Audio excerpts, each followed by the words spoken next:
Selamat pagi, Ibu, Bapak, Saudara-saudari yang terkasih di dalam Tuhan Yesus Kristus.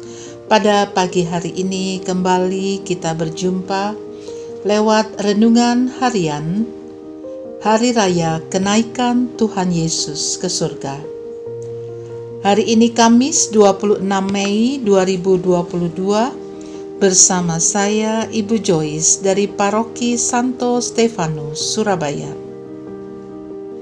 Kenaikan Tuhan ke surga adalah bukti nyata bahwa Allah itu benar-benar menjadi manusia karena cintanya. Marilah berdoa. Dalam nama Bapa dan Putra dan Roh Kudus. Amin. Allah Bapa yang Maha Kuasa, kami bergembira dan bersyukur kepadamu, karena dengan kenaikan Putramu ke surga, Engkau meninggikan martabat kami. Sebagai kepala kami, Ia telah mendahului mencapai kemuliaan.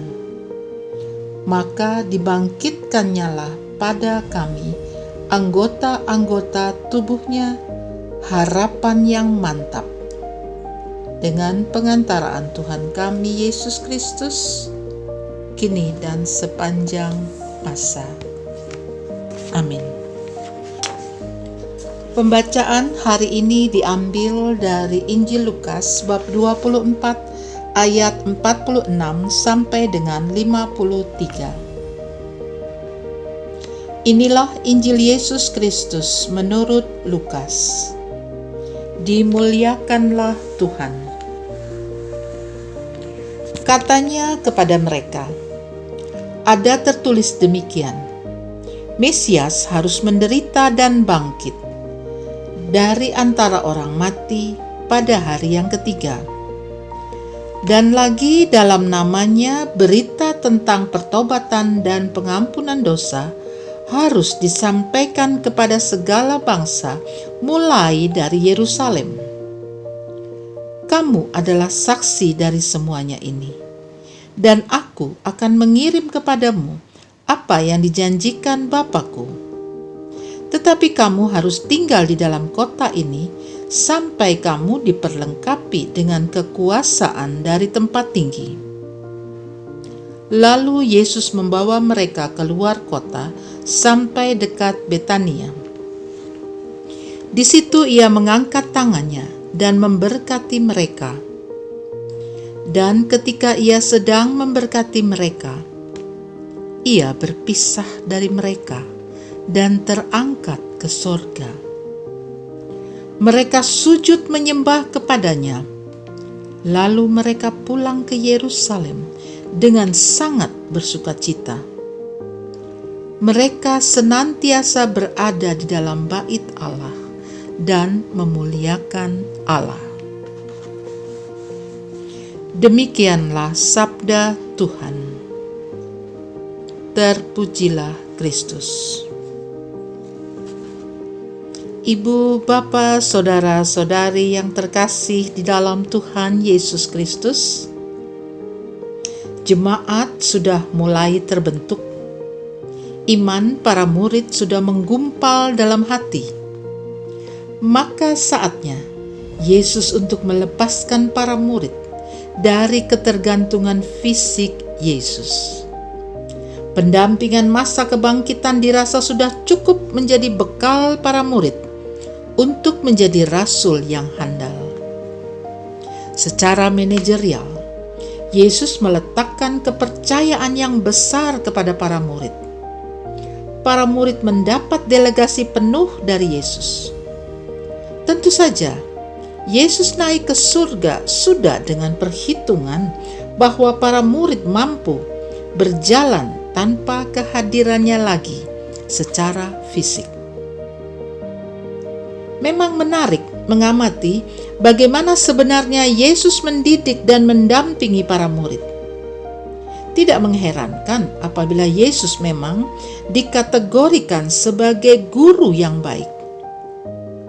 Ia mendidik dan mendampingi para murid melalui tahapan-tahapan yang jelas dan langkah yang bisa dipertanggungjawabkan. Secara perusahaan, Yesus adalah manajer yang handal. Ia tidak hanya seorang pengajar iman yang mumpuni, namun Yesus adalah seorang pimpinan perusahaan yang mempunyai visi ke depan yang jelas, terutama tahap pendidikan untuk para muridnya.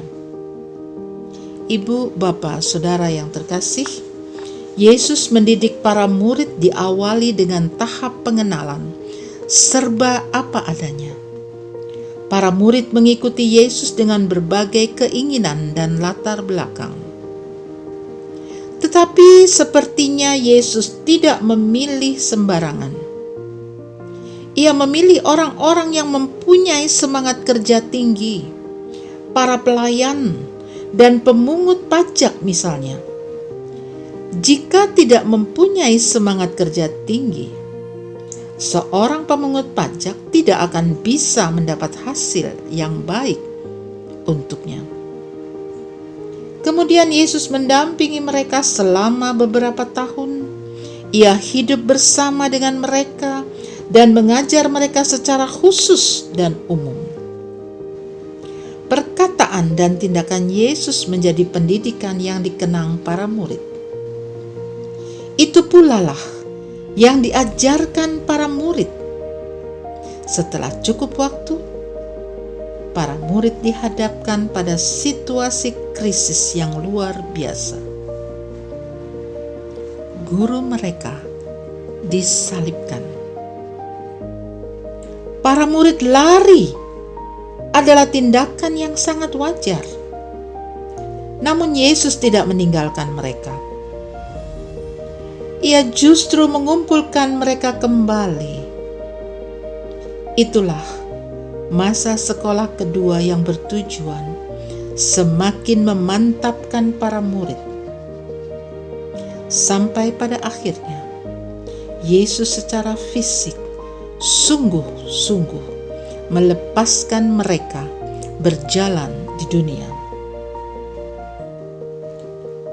Namun peristiwa hari ini, ibu, bapak, saudara-saudari yang terkasih, lebih dari sekedar proses pendidikan itu.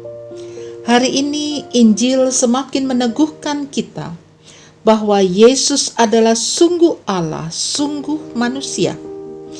Ia adalah utusan Bapa, berasal dari Bapa dan kembali kepada Bapa.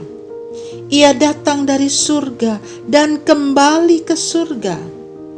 Ia meninggalkan para murid, namun tetap menyertai. Aku akan mengirim kepadamu apa yang dijanjikan Bapa-Ku. Yesus menghendaki para murid untuk tetap bersatu dan berkumpul dalam doa. Apa yang dikatakan oleh Yesus sebelum terangkat ke surga menjadi tanda yang sangat jelas bahwa ia akan senantiasa menyertai para murid sampai akhir zaman. Yesus menyertai para murid dalam kuasa Roh Kudus. Roh itu menjadikan para murid sebagai rasul-rasul yang luar biasa, mampu bertahan dan menumpahkan darah kemartiran dengan pengabaran Injil.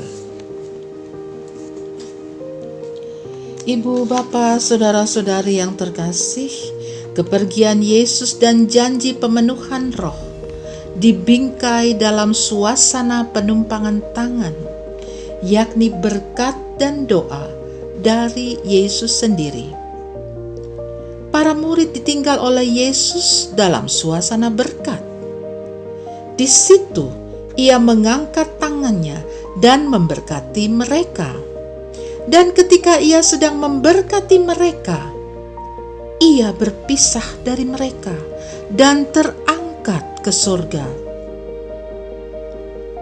Bagi kita, memberi berkat ketika kita hendak pergi atau diberi berkat adalah sebuah tindakan Kristiani yang nilainya luhur sekali.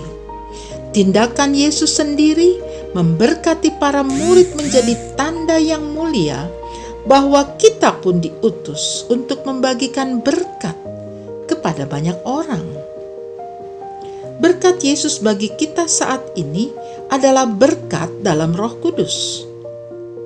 Berkat itu menuntun, mengarahkan, dan menjadi pegangan hidup kita. Tidak jarang kita mengalami kesulitan hidup yang luar biasa. Tidak jarang kita sampai pada pengalaman tak berdaya sama sekali. Tidak berarti apa-apa. Bahkan merasa Tuhan tidak berpihak lagi pada kita. Dalam proses pendidikan Yesus ini, ibu bapa, saudara-saudari yang terkasih, para murid juga mengalami peristiwa semacam itu. Tetapi yang membuat kita senantiasa mempunyai harapan cerah adalah bahwa Yesus tidak pernah meninggalkan kita. Jika kita tidak mengakui Dia pun tidak mengakui kita. Jika kita tidak setia, Yesus tetap setia, karena Ia tidak dapat mengingkari dirinya sendiri. Apapun situasi hidup kita saat ini, di hari yang penuh rahmat ini, mari kita mohon rahmat Tuhan agar kita dimampukan untuk menjadi orang yang semakin Kristiani. Amin. Marilah berdoa. Ya Tuhan, kami bersyukur atas karunia Roh yang senantiasa menyertai hidup kami. Semoga kami tidak mudah putus asa ketika menghadapi banyak kesukaran dalam hidup kami. Ajarilah kami untuk selalu mampu bangkit dari situasi yang tidak mudah. Terlebih Tuhan, ajarilah kami untuk mengandalkan Roh Kudus dalam seluruh perjuangan hidup kami.